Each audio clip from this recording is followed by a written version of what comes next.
જય શ્રી કૃષ્ણ મિત્રો, સનાતની જેની ચેનલમાં આપ સૌનું હાર્દિક સ્વાગત છે। મિત્રો, આજના વિડીયોમાં સાંભળવાના છીએ કારતક માસની અમાવસ્યાના મહાત્મય વિશે। જે અમાવસ્યામાં પૂજા પાઠ દાન પુણ્ય કરવાથી સર્વ મનોકામના પૂર્ણ થાય છે, પિતૃ દેવતાની કૃપા પ્રાપ્ત થાય છે। આ અમાવસ્યા દરમિયાન ભગવાન મહાદેવની પૂજા ઉપાસના કરવી પણ વિશેષ ફળ આપનાર હોય છે, સાથે જ દીપદાનનું પણ ઘણું મહત્વ છે। આ કારતક માસની અમાવસ્યામાં શું કરવું શું ન કરવું, કયા કાર્ય કરવા, પિતૃ તર્પણ શ્રાદ્ધ પિંડદાન આદિ કરવાથી શું લાભ થશે તે સર્વે આપને આ વિડીયોમાં જણાવવાના છે।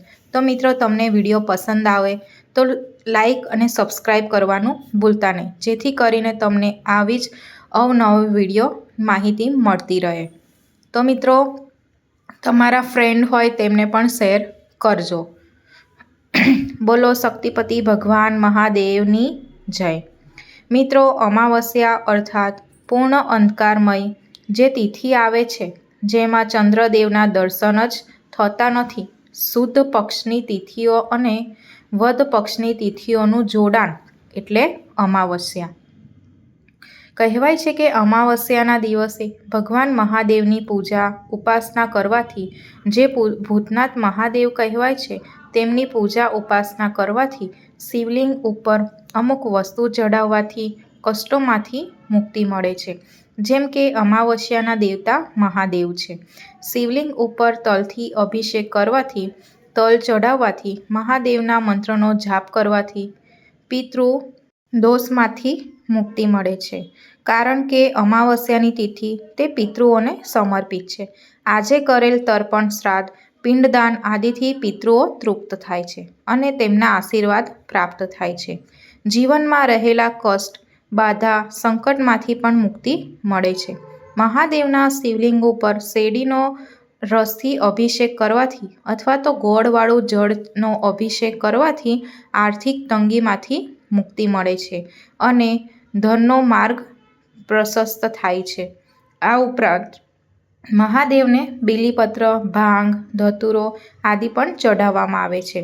બીલીપત્ર કે જે મહાદેવના ત્રિનેત્ર સાથે સંબંધ ધરાવે છે, એવા બીલીપત્રને ચઢાવવાથી સર્વ મનોકામના પૂર્ણ થાય છે। આકડાના પુષ્પ ભગવાન મહાદેવને ઘણા પ્રિય છે। આકડાના પુષ્પ ચઢાવવાથી સર્વ રોગ અસાધ્ય રોગ જે છે તે મટે છે, કષ્ટ છે, પીડા છે, માનસિક તણાવ છે, શારીરિક કષ્ટ છે, તેમાંથી આપણને મુક્તિ મળે છે। શમીના પત્ર ભગવાન મહાદેવને ઘણા પ્રિય છે।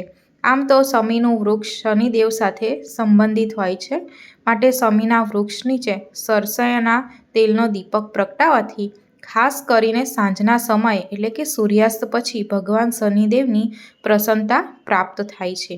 આ ઉપરાંત શમીના પત્રથી ભગવાન મહાદેવના શિવલિંગનો અભિષેક કરવામાં આવે છે, ચઢાવવામાં આવે તો સાડેસાતી ઠૈયાના જે અશુભ પ્રભાવ છે તેમાંથી મુક્તિ મળે છે, દુર્ભાગ્ય દૂર થાય છે, સૌભાગ્યની પ્રાપ્તિ થાય છે। આજે પિતૃ નિમિત્તે પીપળાના વૃક્ષ નીચે સરસૈયાના તેલનું કે તલના તેલનો દીપક પ્રગટાવવાથી પિતૃદોષનો સ્થાન છે। પિતૃ સંબંધી આ કાર્ય સવારે પણ થાય છે અને સાંજે સૂર્યાસ્ત પછી પણ।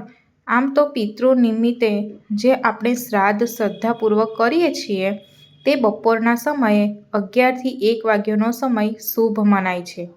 સર્વ દેવી દેવતાની કૃપાની સાથે પિતૃની કૃપા પ્રાપ્ત કરવા માટે પીપળાનું વૃક્ષ ઉત્તમ છે, કારણ કે સર્વ દેવમય પીપળાનું વૃક્ષ અને ભગવાન શ્રી કૃષ્ણએ કહ્યું પણ છે કે વૃક્ષોમાં પીપળાનું વૃક્ષ તે સ્વયં પોતે છે, જે સુખ સમૃદ્ધિ આપનાર છે, જીવનનો અંધકાર દૂર કરનાર છે। આજે પીપળાના વૃક્ષની પૂજા કરીને 7 કે 108 પ્રદક્ષિણા કરવામાં આવે છે। પિતૃ નિમિત્તે દાન પુણ્ય કરવામાં આવે છે। આર્થિક સંકટ દૂર કરવા માટે મુખ્ય દ્વાર પાસે ઘીનો દીપક પ્રગટાવવામાં આવે છે, ભગવાન વિષ્ણુનું ધ્યાન કરવામાં આવે છે, લક્ષ્મીજીનું સ્મરણ કરવામાં આવે છે, કારણ કે અમાવસ્યાની તિથિ તે લક્ષ્મીજીને ઘણી પ્રિય છે અને ઘરનો જે મેઇન દરવાજો છે એટલે કે મુખ્ય દરવાજો છે ત્યાંથી જ શુભતાનું પણ આગમન થાય છે અને અશુભતાનું પણ. એટલા માટે અમાવસ્યાની તિથિના દિવસે ભગવાન લક્ષ્મીનારાયણ દેવની પ્રસન્નતા માટે દીપદાન થાય છે, જેથી આર્થિક તંગી દૂર થાય અને સકારાત્મક પ્રભાવ ઘરમાં પ્રવેશ કરે. રોગ દોષમાંથી મુક્તિ પ્રાપ્ત કરવા માટે આજે ભગવાન નારાયણની પૂજા તુલસીજીની મંજરીથી કરાય છે. તુલસી પત્રથી તો કરાય જ છે અને આજે સર્વ રોગ દોષમાંથી મુક્તિ માટે જીવનમાં ખુશહાલી આવે એ માટે ભગવાન શ્રી નારાયણ અને લક્ષ્મીજીની સામે ઘીનો એક દીવો પ્રગટાવવામાં આવે છે. ઘરમાં સુખાકારી રહે છે. જીવનમાં નકારાત્મક દૂર કરવા માટે સૂર્યાસ્ત થઈ જાય પછી જે સમય આવે તે દરમિયાન શનિદેવને સમર્પિત હોય છે, ત્યારે તલનું કે સરસૈયાના તેલનો દીવો પ્રગટાવવો જોઈએ. શનિદેવના નામનો અને જીવનમાં આવતી મુશ્કેલી કે નકારાત્મક પ્રભાવથી મુક્તિ માટે પ્રાર્થના કરવામાં આવે છે, કારણ કે શનિદેવને અમાવસ્યા ઘણી પ્રિય છે. આ ઉપરાંત હનુમાનજીની પણ પૂજા ઉપાસના કરવામાં આવે છે. ભગવાન હનુમાનજીને ચોલા ચઢાવવામાં આવે છે, આખો શૃંગાર ચઢાવવામાં આવે છે, ધૂપ દીપ નૈવેદ્ય આદિથી પૂજન થાય છે. શ્રી રામ નામ મંત્ર જાપ કરી શકાય છે. હનુમાન ચાલીસાનો પાઠ કરી શકાય છે, સાંભળી શકાય છે. સુંદરકાંડનો પાઠ કરી શકાય છે તથા સાંભળી શકાય છે. જે આપણી પાસે સમય હોય તો એ પ્રમાણે પૂજા કરાય છે, ઉપાસના કરાય છે. આ ઉપરાંત મનોકામનાના પૂર્તિ માટે ઘઉંના લોટનો દીપક બનાવીને નદી કિનારે કે તળાવ કિનારે પ્રજ્વલિત કરવામાં આવે છે. ઘીનો કે તેલનો દીપક હોવો જોઈએ. આમ કરવાથી પણ જીવનમાં શુભતા આવે છે, કારણ કે અમાવસ્યા કે જે ઘોર અંધકારની રાત્રિ છે ત્યારે દીપદાનનું ઘણું મહત્વ છે. અમાવસ્યાના દિવસે પિતૃ મુક્તિ માટે શ્રીમદ ભગવદ્ ગીતાનો 2જો અથવા તો 7મો અધ્યાયનો પાઠ કરવો જોઈએ, સાંભળવો જોઈએ અને પિતૃઓને અર્પણ કરાય છે. હાથમાં જલની અંજળી લઈને આ અધ્યાયને સાંભળીને એ રીતે સંકલ્પ કરાય છે કે આ અધ્યાયનું જે ફળ છે તે હું મારા પિતૃને અર્પણ કરું છું. આ રીતે દાન કરવાથી પણ પુણ્યના ભાગી બનીએ છીએ. આ ઉપરાંત ભગવાન નારાયણના 1000 નામ, જેણે વિષ્ણુ સહસ્ત્ર નામ કહેવાય છે, તેનો પાઠ કરવો અથવા તો સાંભળવો ખૂબ જ ઉત્તમ છે. ભગવાન વિષ્ણુના 1000 નામનો પાઠ કરવાથી જાણે અજાણે થયેલા દોષો પાપોમાંથી મુક્તિ મળે છે અને પ્રભુની કૃપા પ્રાપ્ત થાય છે. જે આપણા સ્વજનો આ ધરતી પર લોકને છોડીને ચાલ્યા ગયા છે તેમની તિથિ, જેમાં આપણે સ્વજનોની યાદમાં શ્રાદ્ધ, પિંડદાન, તર્પણ, દાન, પુણ્ય આદિ કરીએ તો સારું રહે છે. પવિત્ર નદીમાં સ્નાન કરીને અને જરૂરિયાતમંદને દાન પુણ્ય કરીએ છીએ, જે ઘણું શુભ મનાય છે. મહિનામાં એક જ વખત પૂર્ણિમા આવે છે, એમ એક જ વખત અમાવસ્યા પણ આવે છે. આ અમાવસ્યાને પિતૃ દેવતાને સમર્પિત હોય છે.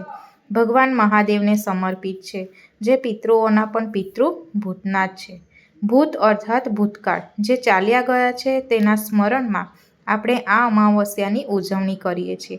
અમાવસ્યાના દિવસે શનિદેવની પૂજા, હનુમાનજીની પૂજા, આ ઉપરાંત લક્ષ્મીજીની પૂજા ઘણી શુભ મનાય છે. એમાંય ખાસ કરીને કારતક માસની અમાવસ્યા, એનું કાર્તિકી પૂર્ણિમાનું મહત્વ છે. તેવી જ રીતે અમાવસ્યાનું પણ ઘણું મહત્વ છે. ઘરમાં સુખ શાંતિ આરોગ્ય સૌભાગ્ય રહે એ માટે પિતૃ દેવતાઓને પ્રાર્થના કરાય છે. સૌ પ્રથમ આપણે જાણી લઈએ કે અમાવસ્યાની તિથિ ક્યારે પ્રારંભ થાય છે. તો આ કારતક અમાવસની તિથિ પ્રારંભ થાય છે તારીખ 19 નવેમ્બર 2025 ને સવારે લગભગ 9:43 તથા તિથિ પૂર્ણ થાય છે 20 નવેમ્બર 2025 ને બપોરના લગભગ 12:16.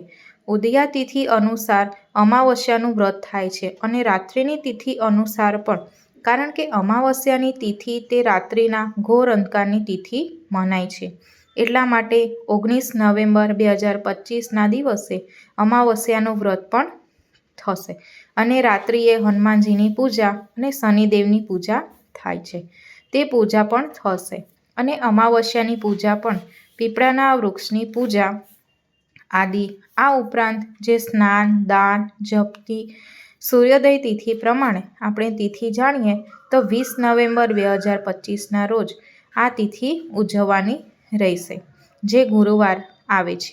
ભગવાન લક્ષ્મીનારાયણ દેવનું પૂજન પણ થશે અને પિતૃદેવતાની પૂજા પણ આ અમાવસ્યાના દિવસે સવારે વહેલા ઉઠીને સ્નાનાદિથી પરવારીને શુદ્ધ વસ્ત્ર ધારણ કરવા, સૂર્યનારાયણ દેવને અર્ઘ્ય આપવું, ગાયત્રી મંત્રનું ઉચ્ચારણ કરવું, ઘરમાં જે આપણું મંદિર છે, પૂજાનું મંદિર છે, જેમાં જઈને ઈષ્ટદેવની સ્થાપના કરેલી હોય છે તેમની પૂજા કરવી અને આ ઉપરાંત સરસવના તેલનો દીપક પ્રગટાવીને પિતૃદેવતાના સ્મરણ અર્થે દક્ષિણ દિશા તરફ મુખ રાખીને પિતૃનું સ્મરણ થાય છે.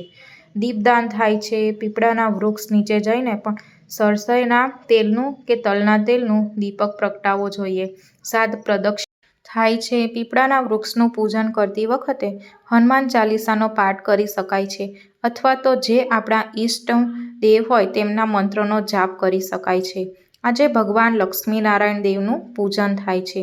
ભગવાન નારાયણને જલ, અક્ષત, ચંદન, પુષ્પ, ફૂલ, વસ્ત્ર, મીઠાઈ આદિ અર્પિત થાય છે.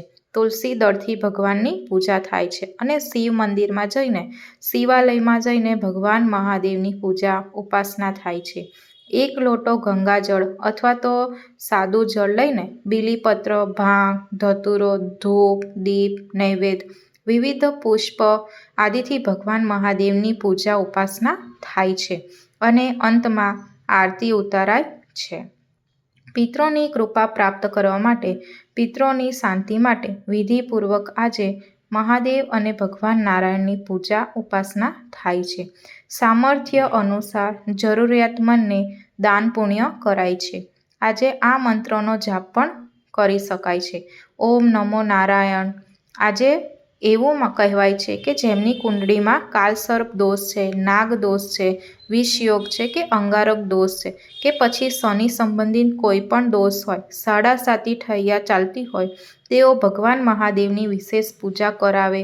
પંડિતો દ્વારા પણ થાય છે અને સ્વયં પોતે પણ પૂજા, ઉપાસના કરી શકે છે. ભગવાન ભાવથી રીઝે છે. હૃદયમાં જો પ્રભુ પ્રત્યે પ્રેમ અને આદર હશે તો પ્રભુ પ્રાર્થના અવશ્ય સાંભળે છે. પવિત્ર નદીમાં જ્યારે પણ આપણે સ્નાન કરીએ ત્યારે ઈશ્વરનું સ્મરણ, પ્રકૃતિ માતાનું સ્મરણ અવશ્ય કરીએ.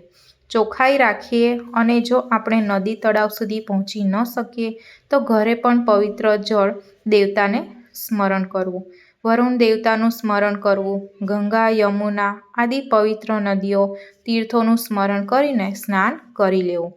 આમ કરવાથી પણ પાપ નષ્ટ થાય છે. જાણે અજાણે થયેલા દોષોમાંથી મુક્તિ મળે છે. જે લોકોની કુંડલીમાં પિતૃદોષ સંબંધી કોઈ સમસ્યા હોય અથવા તો ઘરમાં અશાંતિ રહેતી હોય તો આજે પિંડદાન, શ્રાદ્ધ, પંચબલી કર્મ આદિ કરાવી શકાય છે.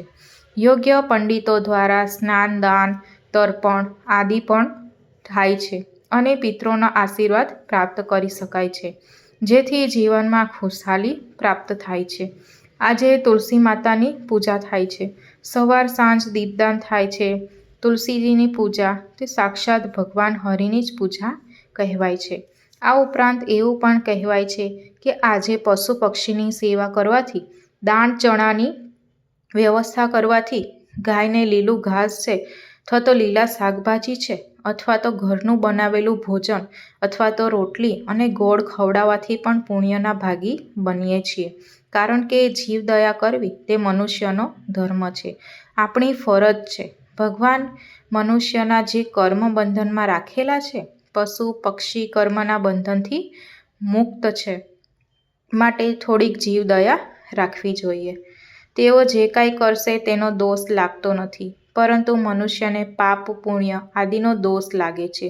જો શુભ કર્મ કરવામાં આવે તો શુભ ફળની પ્રાપ્તિ થાય છે અને પાપ કર્મ કરવામાં આવે તો સજાના રૂપમાં ઈશ્વર પરમાત્મા દંડ પણ આપે છે.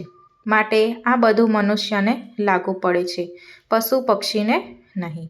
એટલા માટે જ મનુષ્ય પશુ પક્ષીની સેવા કરીને આ દોષોમાંથી મુક્તિ પ્રાપ્ત કરી શકે છે. આ ઉપરાંત આજે અમાવસ્યા છે, ઘોર અંધકારની રાત્રિ છે, માટે રાત્રિએ એવું કહેવાય છે કે નકારાત્મક ઉર્જા જે આકાશમાં વિચરણ કરે છે, ત્યારે ઘરની બહાર કામ હોય, જરૂરી હોય તો જ જવું, નહીંતર ઈશ્વરનું સ્મરણ કરવું, હનુમાન દાદાનું સ્મરણ કરવું અને પરમાત્માનું સ્મરણ કરીને નીકળવું નહીં. કાર્ય પૂરું થાય એટલે સ્નાન કરીને પૂજા કરવી. એ આપણા જે ઈષ્ટ દેવતા ઘરમાં બિરાજમાન છે તેમનું સ્મરણ કરવું. ગર્ભવતી મહિલાઓએ પણ કામ હોય તો જ બહાર નીકળવું. આજે અમાવસ્યાનું વ્રત પણ કરી શકાય છે, જે પિતૃના માટે હોય છે. ભગવાન વિષ્ણુ અને ભગવાન મહાદેવના સંબંધી આ વ્રત હોય છે. અમાવસ્યાનું વ્રત કરવાથી જન્મ જન્મના પાપ દોષમાંથી મુક્તિ મળે છે. જીવ હત્યા જે આપણાથી થઈ હોય, જાણે અજાણે આપણા પગની નીચે કોઈ જીવજંતુ આવી જતું હોય, તેના પાપમાંથી પણ આપણને મુક્તિ મળે છે. કારણ કે અમાવસ્યા તે મુક્તિ તિથિ છે, મુક્ત દેનાર તિથિ છે. એટલા માટે તો આપણે પિતૃ નિમિત્તે દાન પુણ્ય કરીએ છીએ, શ્રાદ્ધ તર્પણ કરીએ છીએ. માટે ક્યારેક જાણે અજાણે આપણાથી કોઈ એવું દોષ થઈ ગયા હોય જે આપણને ખ્યાલ પણ ન હોય, તેના માટે પણ અમાવસ્યાનું વ્રત રખાય છે, જેથી તે દોષમાંથી મુક્તિ મળે. આજે જે અમાવસ્યાનું વ્રતમાં બહુચરમાનું વ્રત પણ થાય છે. 3 અમાવસ્યાનું વ્રત હોય છે.